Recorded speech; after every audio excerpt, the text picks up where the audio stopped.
तर काय बोलणं झालं नेमकं दादांनी तुमच्याशी बराच सांगितलं? म्हणजे आज तर खरं दादाची भेट होणार नाही आहे. आम्हाला मोर्चाला जायचं होतं म्हणून आज आम्ही दादांची आवश्यक भेट घेण्यासाठी आलो.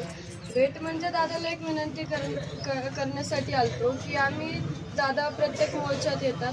दादांची तब्येत ठीक नसताना दादा आमच्यात सहभागी आहेत. त्यांनी जसं सर्व आमचं कुटुंब आहे तसं ते सुद्धा आमच्या कुटुंबाचा एक सदस्यच आहेत.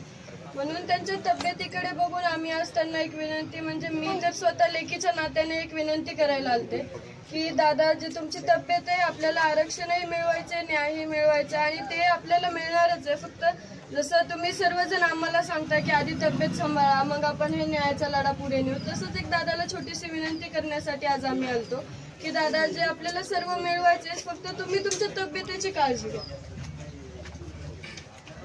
आम्हाला इकडे येता अजून दादांची माझा मुलगा आणि गावकरी आले वैभवी. आम्हाला चिंता या गोष्टीची आहे सगळ्यात जास्त की जे मोर्चे वगैरे झाले आत्ता निषेध मोर्चे येत होते त्याच्यात दादांचं शरीर 1.5 वर्षाचं हे सगळं जर बघितलं आपण चित्र आत्ताचं तर उपोषण करून दादांचं शरीर असं खचलेलं आहे. दादांना खूप वेदना आहेत. आम्ही आमच्या डोळ्यांनी मोर्चाच्या दरम्यान बघितलेलं आहे.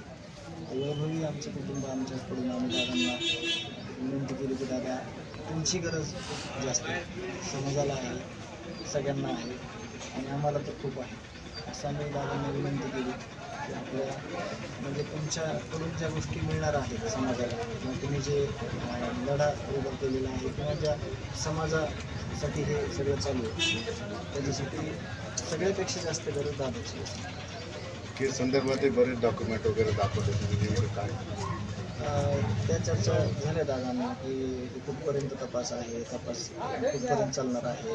ज्या शंका आहेत त्या तर तुम्ही सगळ्यांनी बघितल्या की काय आमचं बोलणं झालं ते तुम्ही समोर होतात सगळे.